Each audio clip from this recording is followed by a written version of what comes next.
Hello नमस्कार, मी Ranjana होमकुक Ranjana channel वरती आपले सर्वांचे मनापासून स्वागत आहे। चला तर मग आजच्या नवीन रेसिपीला सुरुवात करूया। शेपूची भाजी आपण सर्व प्रकारे खाल्लेली आहे। आज इथे मी शेपूचे वडे बनवणार आहे। तर हे शेपूचे वडे बनवण्यासाठी इथे मी घेतलेली आहे थोडीशी भाजी, आपल्या हातामध्ये बसेल एवढा जुडा हा छोटासा आहे। तर हा स्वच्छ धुवून आणि मी इथे बारीक कापून घेतलेली आहे शेपूची भाजी। आणि इथे घेतलेले आहे ह्या वाटीनी 2 वाटे मी इथे साली सगट मूग डाळ भिजत लावलेली होती। ही डाळ अगदी छान भिजेपर्यंत आपल्याला ही पाण्यामध्ये ठेवायची आहे। 4 तास तरी कमीत कमी ही डाळ आपल्याला भिजत लावलेली पाहिजे। त्यापेक्षा जास्त असेल तरी चालेल, पण आपल्याकडे वेळ कमी असेल तर 4 तास आपली ही डाळ भिजलेली पाहिजे। आणि याची साल आपल्याला काढायची नाहीये, साली सगट आपल्याला ही डाळ वापरायची आहे। तर या वाटीने 2 वाटे इथे डाळ घेतलेली आहे। तुम्ही डाळीचं प्रमाण कमी जास्त सुद्धा करू शकता। आणि 1 वाटी इथे चण्याची डाळ मी भिजवून घेतली आहे। ही पण डाळ मी तेवढाच टाइम इथे भिजवून घेतलेली आहे। आणि इथे आहे एक 8-9 मिरच्या मी इथे घेतलेल्या आहेत। लसणाच्या पाकळ्या आहेत 7-8, अर्धा इंच फक्त इथे आहे आलं, आणि 1 टीस्पून इथे घेतलेले आहे जिरं। तर हे मला जाडसर फक्त मिक्सर मध्ये फिरवायचं आहे आणि हे सुद्धा मला मिक्सर मध्ये फिरवून घ्यायचं आहे। तर हे आपल्याला किती जाड किंवा किती बारीक हे पीठ करायचं आहे ते बघूया। छोट्या भांड्यामध्येच आपण हे फिरवून घेऊ, कारण याच्यामध्ये आपल्याला पाण्याचा वापर करायचा नाहीये, कारण आपल्याला याचे वडे थापता यायला पाहिजे। तर चणा डाळ टाकली आणि थोडीशी इथे मी मूग डाळ टाकते। इथे बघा जाडसर आपल्याला ठेवायचे आहे, एकदम बारीक आपण नाही केलेली आहे। इथे कुठे कुठे असे थोडेसे दाणे दिसतात, एकदम बारीक पेस्ट आपल्याला नाही करायची। आणि इथे पाण्याचा पण एक थेंबही वापर केलेला नाहीये, अगदी अधेमध्ये असे थोडेसे दाणे याच्यामध्ये दिसतील तर तेवढे आपल्याला इथे ठेवायचे आहे। साली सगट आपण ही डाळ इथे वाटून घ्यायची आहे। इथे आपण आपली मिरची, आलं, लसूण आणि जिरं याच्यामध्ये टाकून घेतले। आणि इथेच आपल्याला ही भाजी पण थोडीशी फिरवून घ्यायची आहे। स्वच्छ धुवून घेतलेली ही भाजी आहे। इथे ही राहिलेली भाजी पण मी त्याच भांड्यामध्ये इथे टाकून घेते।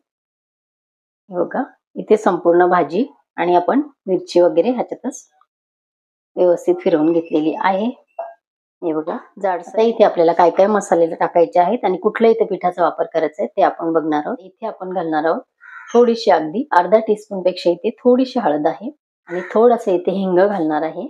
आणि 2 चमचे आपण इथे आपल्या वड्याला छान बाइंडिंग येण्यासाठी 2 चमचे आपण इथे घालणार आहे तांदळाचं पीठ। तांदळाचं पीठ तुमच्याकडे नसेल तर त्याऐवजी तुम्ही इथे चण्याचं पीठ सुद्धा वापरू शकता। चण्याचं नसेल तर ज्वारीचं पीठ सुद्धा इथे तुम्ही वापरू शकता, वडे आपले छान येतील। आणि इथे आता आपल्याला घालायचे आहे चवीपुरतं मीठ। आणि तुम्हाला जर लाल तिखट स्पायसी अजून पाहिजे असेल तर थोडंसं तुम्ही लाल तिखट याच्यामध्ये घालू शकता, पण इथे मी भरपूर सारी मिरची वापरलेली आहे त्यामुळे इथे मी लाल तिखट घालणार नाहीये। म्हणून मी घालते इथे पांढरे तीळ आपले। आणि आता हे छान आपल्याला इथे एकजीव करून घ्यायचंय। तर इथे व्यवस्थित आपण हे मिक्स करून घेणार आहे।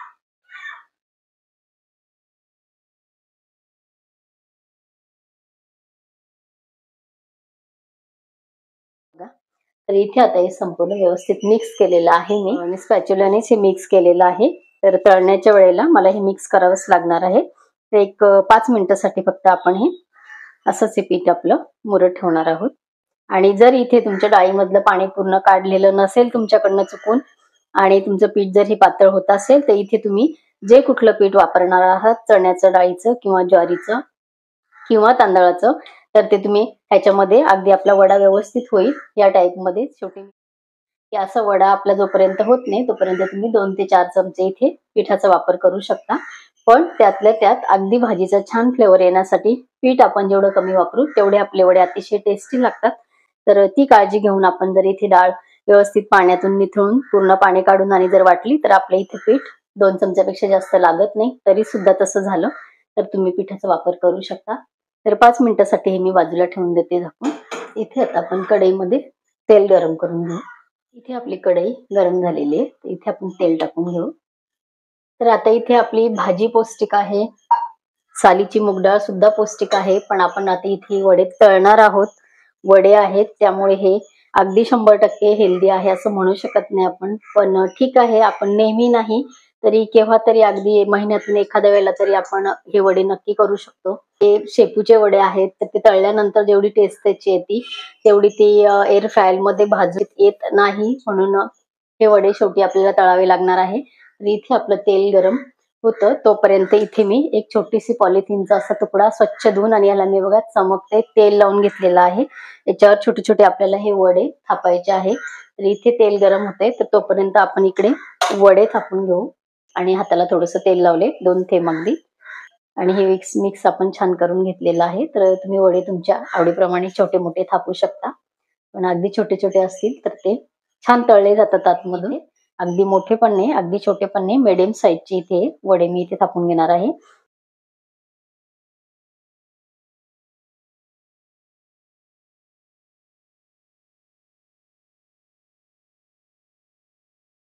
तर हे बघा या साईजचे मी इथे वडे करून घेते. इथे असं थोडंसं गोल आपल्याला करायचं आहे. इथे आपले बघा तेल अगदी छान गरम झालेलं आहे. लगेच आपण असा वडा इथे सोडून घ्यायचा आहे.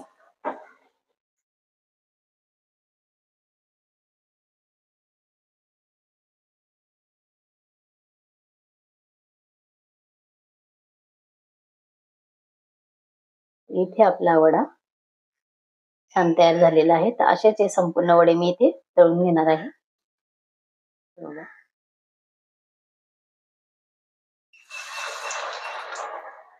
इथे आपले संपूर्ण वडे तळून झालेले आहेत.